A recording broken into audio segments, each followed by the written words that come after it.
Municipal పరిధిలో కొత్తపల్లి ఏరియాలో Congress party బలపరిచిన అభ్యర్థి వెల్చాల రాజేందర్ గారికి ఓటేయాలని గడప గడప తిరుగుతూ ఓటును అడగడం జరిగింది. కాంగ్రెస్ ప్రభుత్వం రాకముందు రేవంత్ రెడ్డి గారు, సోనియా గాంధీ గారు, రాహుల్ గాంధీ గారు తెలంగాణ రాష్ట్రంలో 6 గ్యారెంటీల స్కీమును అనౌన్స్ చేయడం జరిగింది. ప్రభుత్వం వచ్చిన తర్వాత ఇవాళ ఉచిత బస్సు సౌకర్యం మహిళలకు, అలాగే గ్యాస్ 500 రూపాయలకు 6 గ్యారంటీ అమలు చేసే కార్యక్రమంలో 100 రోజుల్లో కాంగ్రెస్ పార్టీ అమలు చేసింది. మరి అదేవిధంగా ఈ ఆగస్టు 15వ తారీఖు వరకు రైతులకు 2 లక్షల రుణమాఫీ కూడా తప్పకుండా చేస్తుంది. ఏదో కాంగ్రెస్ పార్టీ ఏదైతే మాట ఇస్తుందో ఆ మాట ఎన్నడూ తప్పదు, ఆ మాట నిలబెట్టుకుంటుంది. అప్పుడు రాజశేఖర రెడ్డి కూడా రైతుల రుణమాఫీ మాట ఇచ్చిండు, ఆ మాట నిలుపుకున్నాడు. ఆ రోజు సోనియా గాంధీ గారు ఈ తెలంగాణ రాష్ట్రం ఇస్తామని మాట చెప్పింది, ఆ మాట నిలుపుకొని తెలంగాణ రాష్ట్రం ఇచ్చింది. మరి వాస్తవానికి బీజేపీ నాయకులు వారు ఓటు అడిగే విధానం రాముణ్ణి చూపించి ఓటు అడుగుతూ ఉన్నారు. మరి ఈ జమ్మికుంటలో ఈ ఇల్లంతా కూడా దేవస్థానంలో శ్రీ సీతారామచంద్రస్వామి ఆలయం చాలా పెద్ద ఆలయం. మరి ఆలయానికి మీరు ఏం చేసేయాలని అడుగుతూ ఉన్నా. మరి 2009లో అప్పుడు ఎంపీ పున్నం ప్రభాకర్ అన్న ఈ ప్రాంతానికి ఎంపీ అయిన తర్వాత మరి రాముని గుడి కోసం మరి కళ్యాణం రోజు వేలాది సంఖ్యలో రామభక్తులు వస్తే వారి అందరికీ జమ్మికుంట వ్యాపారస్తుల సహకారంతో అన్నదాన కార్యక్రమం ప్రారంభించాడు. ఇప్పటి వరకు కూడా అలాగే అన్నదాన కార్యక్రమం జరుగుతూ ఉన్నది. తాను స్వయంగా ఆ రోజు ఎంపీగా ఉన్నప్పుడు మజ్జిగ పంపిణీ 10 సంవత్సరం 10,000 లీటర్ల మజ్జిగ పంపిణీ చేస్తూ ఉన్నారు. ఆయన గెలిచినప్పటి నుండి ఆయన ఓడిపోయినా ఇప్పటి వరకు కూడా ఆ మజ్జిగ పంపిణీ చేస్తూనే ఉన్నారు. రామభక్తులు నిజమైన రామభక్తులు ఎవరని అడుగుతా ఉన్నా. మరి బండి సంజయ్ గారు రామభక్తులు అయితే మరి ఈ దేవస్థానానికి ఏం చేసిండు? మరి పున్నం ప్రభాకర్ అన్న ఆనాడు ఈ ప్రాంతంలో తిరుపతి అంటే పుణ్యక్షేత్రానికి చాలామంది ప్రజలు ఈ ప్రాంతంలోకి వెళ్ళేవారు. మరి ఇక్కడికి వెళ్ళాలంటే వరంగల్కు కాజీపేటకి వెళ్ళి ట్రైన్ల కోసం ఎదురు చూసి ఉండేవారు, చాలా ఇబ్బందులు పడేవారు. మరి ఇక్కడ ప్రజలు మాకు తిరుపతికి పోయే ట్రైన్ కావాలన్నా అంటే అప్పుడు ప్రభుత్వంలో రైల్వే శాఖ మంత్రితో సంప్రదించి తాను మెప్పించి కరీంనగర్ టు తిరుపతి ట్రైన్ను వేయించడంతో ఇక్కడ ప్రజలందరూ కూడా భక్తులందరూ కూడా వాళ్ళందరూ చాలా ఆనందం వ్యక్తం చేశారు. మరి భక్తుల కోసం కానీ ప్రజల కోసం కానీ ఆనాడు పున్నం ప్రభాకర్ అన్న చేసిన పనులు తప్ప ఈరోజు బండి సంజయ్ గారు కానీ వినోద్రావు గారు కానీ ఏం చేశారని ఓట్లు అడుగుతూ ఉన్నారు. ఓట్లు అడిగే ముందు ఈ జమ్మికుంట ప్రాంతానికి మీరు ఏం చేశారని మేము అడుగుతూ ఉన్నాం. ఇవాళ ఎస్టీఓ ఆఫీస్ పున్నం ప్రభాకర్ అన్న చేయించిండు, అలాగే జమ్మికుంట ఆదర్శ రైల్వే స్టేషన్ పున్నం ప్రభాకర్ అన్న చేయించిండు.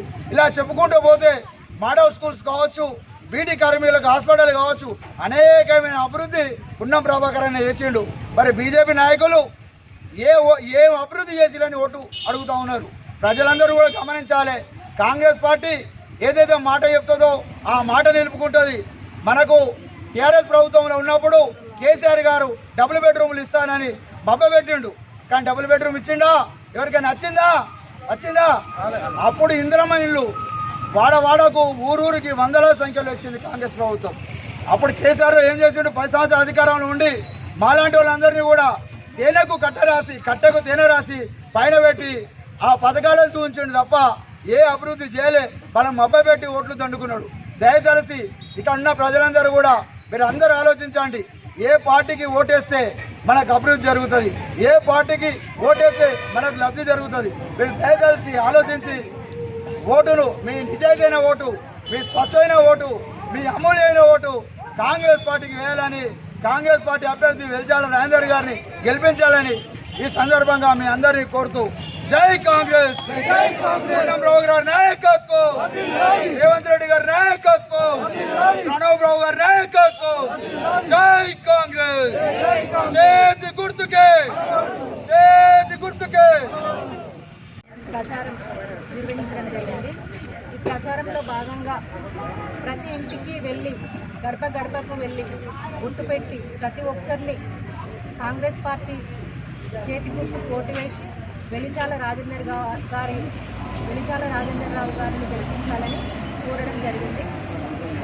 ఈ ప్రచారంలో భాగంగా ప్రతి ఒక్కరూ పాల్గొన్న మహిళలకు, ప్రజలకు, ప్రతి ఒక్కరికి పేరు పేరున, కార్యకర్తలకు ప్రతి ఒక్కరికి పేరు పేరున నా నమస్కారాలు. మొన్నటి అసెంబ్లీ ఎన్నికల్లో ఎట్లయితే ప్రజలు కాంగ్రెస్ పార్టీని అధికారంలోకి తీసుకొచ్చిరో అదేవిధంగా కేంద్రంలో కూడా కాంగ్రెస్ పార్టీని బలపరచాలని కోరుకుంటూ అధికారంలోకి తీసుకురావాలని కోరుకుంటూ ప్రజల తోడ్పాటు అందించాలని కోరుకుంటున్నాను.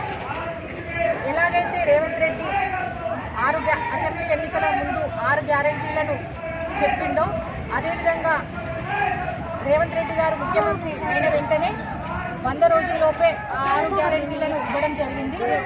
అదేవిధంగా బీజేపీ కూడా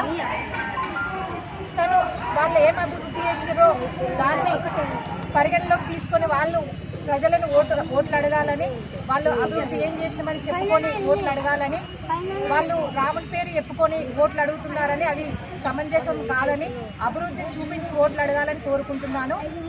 గత కాంగ్రెస్ ప్రభుత్వంలో మన పొన్నం ప్రభాకర్ గారు ఎంపీగా ఉన్నప్పుడు సీతారాముల కళ్యాణం జరిగినప్పుడు ఇల్లంతకుంటలో వచ్చే భక్తులకు ఇక్కడ జమ్మికుంటలోని వ్యాపారవేత్తల సహకారంతో అన్నదానం ప్రారంభించడం జరిగింది. అదేవిధంగా పొన్నం ప్రభాకర్ గారు తానే స్వయంగా అప్పటి నుండి 10,000 లీటర్ల మజ్జిగను సీతారాముల కళ్యాణానికి వచ్చిన భక్తుల కోసం అప్పటి నుంచి ఏర్పాటు చేయడం జరుగుతుంది. ఈ బీజేపీ పార్టీ వాళ్ళు రాముని పేరు చెప్పుకుంటూ ఓట్లు అడుగుతున్నారు కానీ ఇక్కడ ఆనాడు గెలిచిన బండి సంజయ్ గారు ఇక్కడ ఇల్లంతకుంట భద్రాద్రి తర్వాత ఇల్లంతకుంట దేవస్థానము ఇక్కడ వాళ్ళు ఏం అభివృద్ధి చేశారని నేను అడుగుతా ఉన్నాను.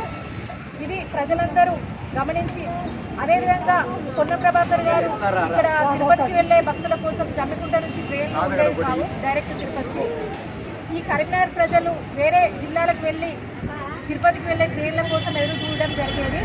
అది గమనించిన పొన్నం ప్రభాకర్ గారు ఆనాడు కాంగ్రెస్ ప్రభుత్వంలో ఉన్న రైల్వే శాఖ మంత్రిని సంప్రదించి కరీంనగర్ ప్రజలకు ఎటువంటి ఇబ్బంది కలగకుండా కరీంనగర్ నుంచి తిరుపతికి వెళ్ళే ట్రైన్ను ఏర్పాటు చేయడం జరిగింది. అదేవిధంగా మన జమ్మికుంట రైల్వే స్టేషన్ను కూడా ఆదర్శ రైల్వే స్టేషన్గా తీర్చిదిద్దడం జరిగింది. అదేవిధంగా జమ్మికుంటలోని వ్యాపారులకు, ఉద్యోగులకు ఎటువంటి ఇబ్బందులు కలగకుండా జమ్మికుంటలో ఎస్టీఓ కార్యాలయం ఏర్పాటు చేయడం జరిగింది. ఇవన్నీ ప్రజలు దృష్టిలో ఉంచుకొని ఆలోచించి ఏ ప్రభుత్వం వస్తే అభివృద్ధి జరుగుతుందో గుర్తుంచుకొని అందరూ తమ అమూల్యమైన ఓటును చేతి గుర్తుకు ఓటు వేసి వెలిచాల రాజేంద్రరావు గారిని గెలిపించాలని కోరుకుంటున్నాను.